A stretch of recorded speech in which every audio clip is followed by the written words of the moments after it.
მოთხოვნებს დააყენებენ მსხვილი ბიზნესის წარმომადგენლები და კრიზისიდან გამოსვლის რა გეგმას თავაზობს მათ ეგრეთ წოდებული პრემიერ-მინისტრი. მთავრობის ადმინისტრაციაში შეხვედრაზე მისულები არიან როგორც ქართულ ოცნებასთან დაახლოებული ბიზნესმენები, ასევე კრიტიკულად განწყობილებიც. ისინი, ვინც უერთდებიან მოთხოვნებს ახალი არჩევნებისა და რეჟიმის პატიმრების გათავისუფლების შესახებ. კრიზისის სახეზეა მდგომარეობა ყველა სფეროში დამძიმებული, ამბობს ბიზნესმენების ნაწილი.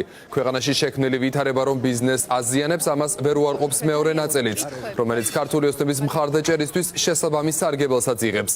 თუმცა ჟურნალისტებთან ღიად ამაზე საუბარი მაინც არ სურთ. ისინი დუმილს არჩევენ, კრიტიკას ერიდებიან ან ზოგ შემთხვევაში აგრესიულებიც კი არიან.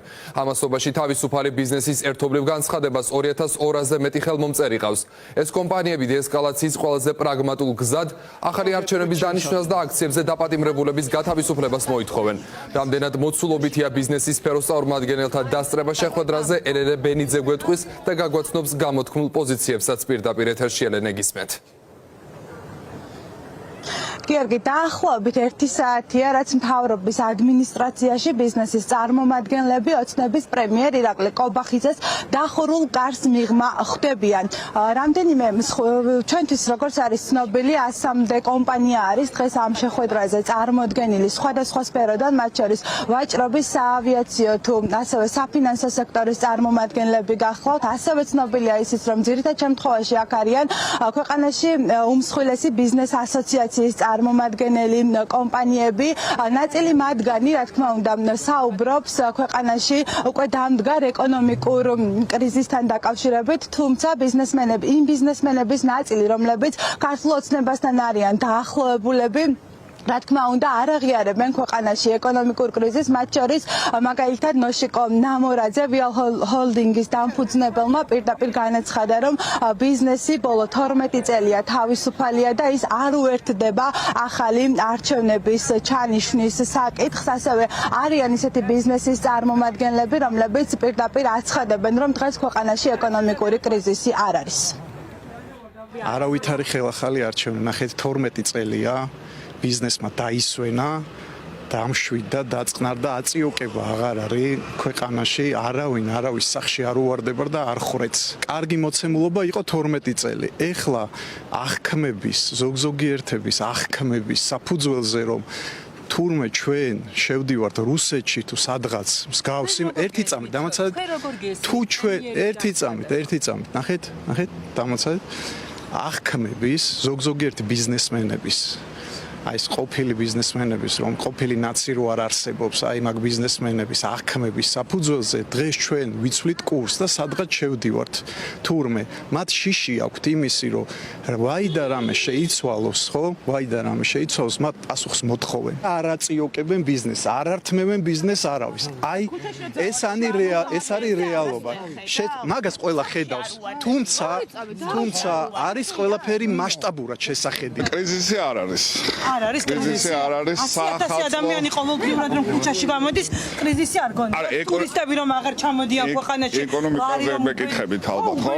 მდგომარეობაში ეკონომიკაზე არ აისახება ეს არ აისახება წინა სახალხო მდგომარეობა შველის მე პოლიტიკაში ვერ ჩავერევი, მე ვიტყვი მხოლოდ იმას, რომ ქვეყანა სჭირდება და ჩვენს ბიზნეს ავიაციას სიმშვიდე და სტაბილურობა. თუ ამისთვის სახელმწიფომ უნდა გადადგას ნაბიჯი ის რომ ახალი არჩევნები იქნება გამოსავალი თუ რაც იქნება გამოსავალი ეს ნაბიჯი უნდა გადაიდგას. მე ერთადერთი შემიძლია ის თქვა, რომ ჩვენ გვჭირდება აეროპორტ სტაბილურობა ქვეყანაში. მე ამის თქმა შემიძლია. აუცილებლად გამოვიყენებთ ამ პლატფორმას იმისთვის, რომ ჩვენი აზრი ბიზნესმა დავაფიქსიროთ. ხომ იცით, რომ დავაფიქსირებთ. ეხლა ბიზნესზე პირდაპირ აისახება ეს ყველაფერი. დღევანდელ შეხვედრას ასევე ესწრებიან ოპოზიციურად განწყობილი ბიზნესის წარმომადგენლები, რომლებიც უერთდებიან Free Business-ის პლატფორმას, სადაც უკვე 2200-ზე მეტი კომპანია არის გაწევრიანებული ორი მოთხოვნის ფარგლებში. ეს არის ხელახალი არჩევნები და ასევე აქციაზე დაკავებულების გათავისუფლება ახალ წლამდე. მაგალითად, შეხვედრაზე იმყოფება კომპანია არსის გენერალური დირექტორი ბესო ორთოიძე, რომელსაც ჩვენს ეთერშიც არაერთხელ დაუფიქსირებია და უთქვამს, რომ თუ კი ქართული ოცნება არჩეულ კურსს არ შეიცვლის, ქვეყანა მძიმე ეკონომიკური კრიზისის წინაშე აღმოჩნდება. სავარაუდოდ მსგავსი ტიპის ბიზნესის წარმომადგენლები დღეს ირაკლი კობახიძესთან ამ საკითხებს ყველაფერს განიხილავენ, თუმცა უკვე საინტერესოა რამდენად შეისმენს კობახიძე ამ ბიზნესების აი ამ კრიტიკულ ნაწილს და რამდენად აღიარებს, რომ შესაძლოა ქვეყანაში ეკონომიკური კრიზისი დადგეს.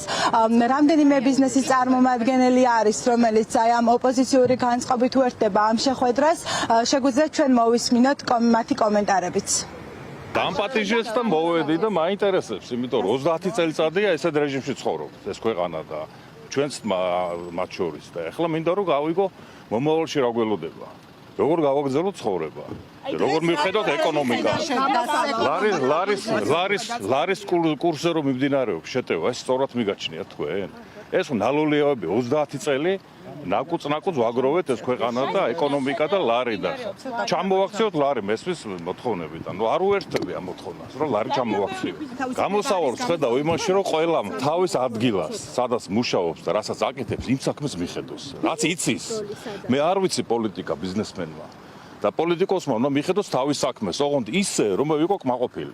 პრემიერისგან დაველოდებით პასუხს, რა შეიძლება შეიცვალოს ქვეყანაში, როგორ უნდა განიმუხტოს სიტუაცია, პოლარიზაცია როგორ უნდა შემცირდეს, ბიზნეს ქვეყანას რა შეიძლება ეშველოს. ეს არის წინაშე არის ახლა ბიზნესი გვეთ. ნუ რა თქმა უნდა რთულ მდგომარეობაშია, ხო? ყველა ხვდები დღეს გარკვეული სექტორები დღესაც არიან პრობლემის ქვეშ, ანუ ტურისტი აღარ ჩამოდის, სტუმართმასპინძლობის სექტორი ძალიან ცუდ მდგომარეობაში ასე გარკვეული სექტორები და პერსპექტივა არ ჩანს. პერსპექტივაში დაველოდოთ ჩვენთვის თავარია, მე ვფიქრობ რომ თავარია მოხდეს დეესკალაცია, დეპოლარიზაცია, იმიტომ შეუძლებელია ესე ცხოვრება. ხო, შეიძლება არჩევნები იყოს ამისის გამოსავალი ერთ-ერთი, დაველოდოთ რა სიტყვის პრემიერი. დეკორაციისთვის არ მივდივართ, რომ იქ შევქნათ უბრალოდ ვიღაცისთვის შევქნათ დეკორაცია. ჩვენ გვაინტერესებს პასუხები.